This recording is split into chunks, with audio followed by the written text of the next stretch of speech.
I'm going to tell you about another crime against white people, which has received very little attention in the mainstream press. Although a few reporters have mentioned it, it is, like the Wichita Massacre, not a subject of nightly or weekly reports. It has never been the subject of a major film or documentary, and the sitcoms and jiggle shows are never interrupted to report on it. It's not a major issue, as defined by the Michael Eisners and Sumner Redstones of this world. And this crime is committed directly against white people by Jews themselves. It is the crime of slavery, specifically the sex slavery of white women captured by Jewish gangs and forced to serve in brothels in Israel and elsewhere. The few articles that do get written about this sex slavery almost never refer to Jews as the perpetrators. Instead, the politically correct euphemisms Russian gangs, Russian organized crime, and Russian mafia are used. There are hardly any real Russians involved in these white slavery rings, or in so-called Russian organized crime at all, as the journalists who write these articles well know. The journalists also well know that if they emphasize the Jewish nature of these traffickers in white women, that they would quickly find themselves without employment. The enticement into sex slavery begins with poverty. Russia and her former communist satellites in Eastern Europe were bled dry economically by the Jew-created communist system for many decades. When that system collapsed, opportunistic capitalists and former communists suddenly turned reformers, many of them Jews, moved in for the easy pickings and bought privatized industries, took advantage of naive whites unaccustomed to predatory business practices, and looted large sections of Eastern Europe yet again, leaving the people impoverished, dirt poor, and precariously close to starving, despite the fact that the Eastern Europeans are among the most highly cultured and educated white peoples on earth. To anyone who uses the Internet, it's notorious that Russians and Ukrainians and Moldovans want to escape their poverty and leave for the West. Young women by the thousands are advertising themselves for marriage to Western men on dozens of matchmaker sites. Many breadwinners in those countries earn less than the equivalent of $30 a month. So when the well-groomed woman in line at the snowbound railway station, or the two-line classified ad in the local paper, promises 30 or 60 times that for easy housework or waitress jobs overseas, it's no wonder that these desperately poor women say yes by the thousands. A large number end up in Israel, where the sex slavery of white women is especially common, and seldom even noticed by the authorities who give it their tacit approval. But the Jewish gangs have worldwide networks, and enslaved white women are sold to Jewish-controlled brothels in Europe, Turkey, and as far afield as Asia. Let's listen to the stories of some of these women. Lara Matveyeva had no idea that the kindly stranger who offered her a way out of poverty was a recruiter for a Jewish white slave ring. In her case, she was promised a job doing easy housework in Germany, watering the plants and feeding family pets. When she arrived in Hamburg, the gang followed their usual first step for soon-to-be slaves, with passports. They took the passport from her for safekeeping, they said, thus making her technically an illegal alien and outside the normal protection of the law. After 3 days, she was told what her real job was. She was to work as a prostitute at a Hamburg brothel. Even though she determined at once to return home, she was imprisoned for 6 months at various brothels masquerading as bars and nightclubs until she finally escaped. Back home, she says that most of the other sex slaves she met there were so afraid of their captors that they had given up trying to escape. Even today, Lara does not use her real name for fear of retaliation from the Jewish gangs who own her. She says, quote, "I'm not scared of anything anymore, because the worst thing that could possibly happen to me already has. Very few of the women I met had willingly become prostitutes. Most were tricked.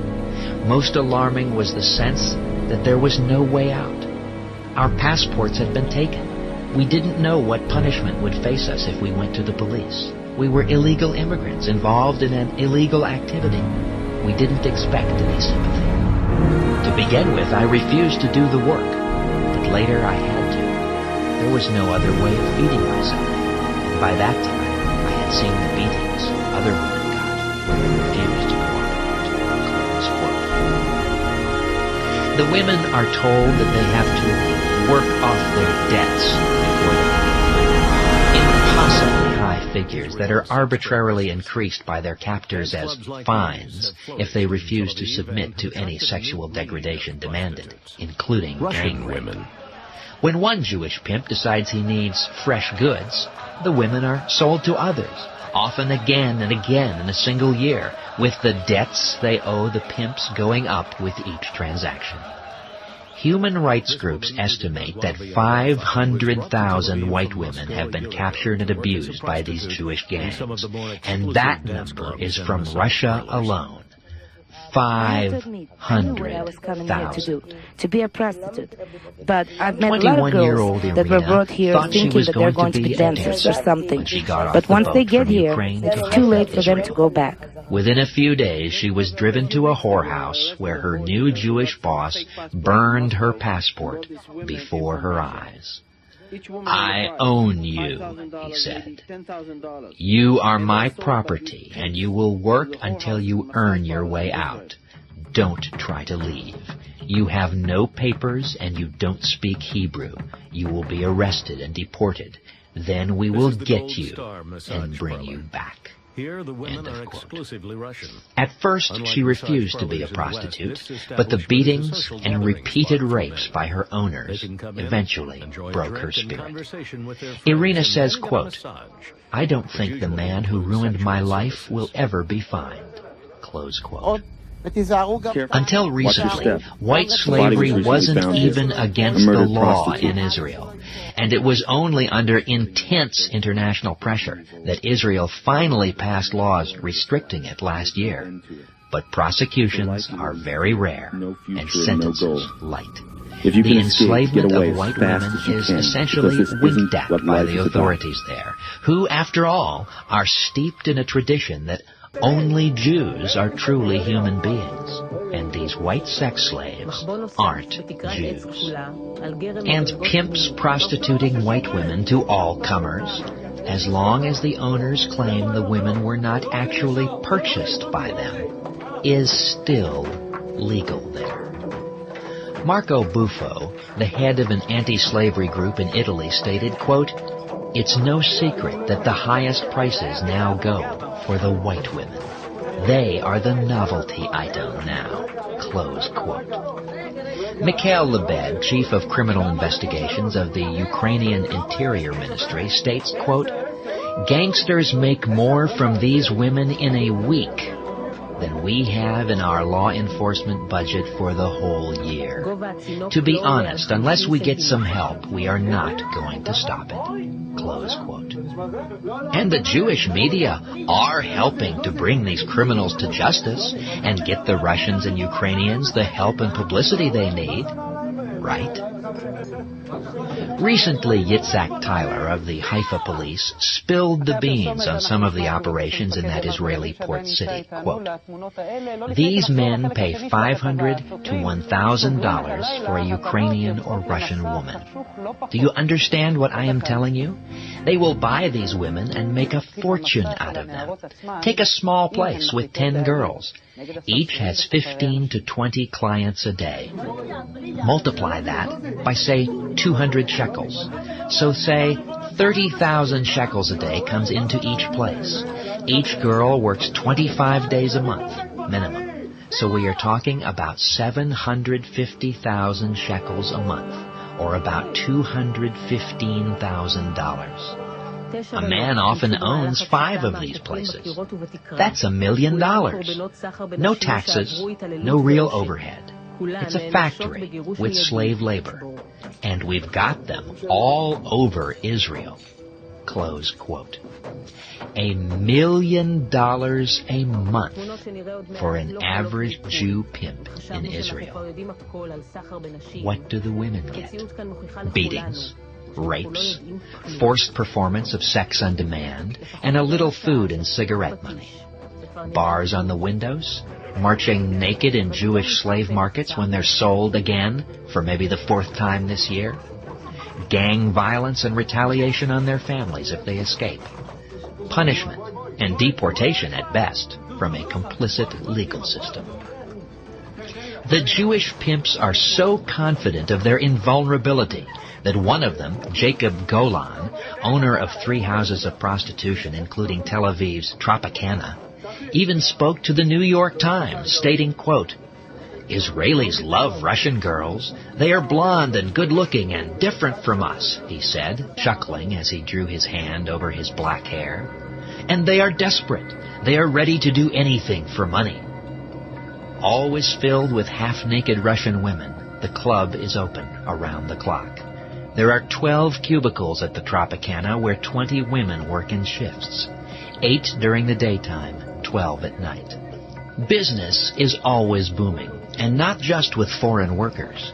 Israeli soldiers with rifles on their shoulders frequent the place, as do business executives and tourists. Mr. Golan was asked if most women who work at the club do so voluntarily. He laughed heartily. Close quote. In a supreme piece of bitter irony, the reporter noted that Golan has posted a missing poster for an Israeli woman near the front counter of his sex club. His concern is so touching, isn't it?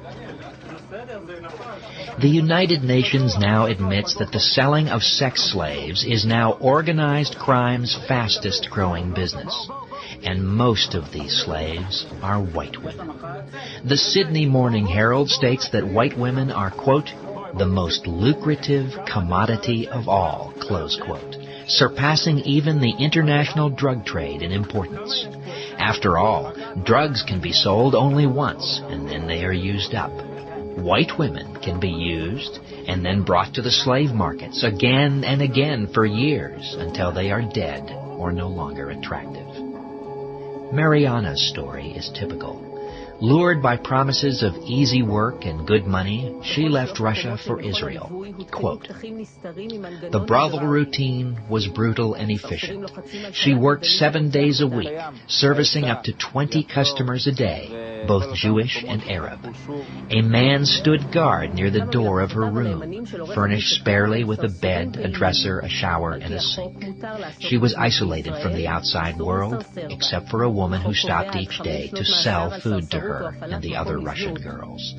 Telephone calls home to assure her parents that work was fine were monitored.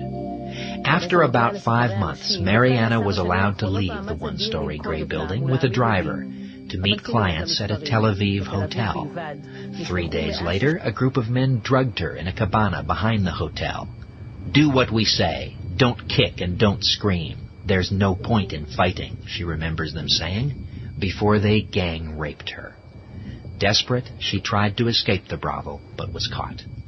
Close quote. The Russian government admits that 100,000 women were smuggled out of the country by these Jewish gangs in 1 year alone, making the human rights group's estimate of 500,000 enslaved Russian women look very conservative. And that, I emphasize, is only Russia. Doros Michael of the Immigrant Support Action Group in Cyprus explains that white women are the most sought-after sex slaves. Quote, "Russian women are thought to be more educated, more beautiful, and more white than Asian women," close quote.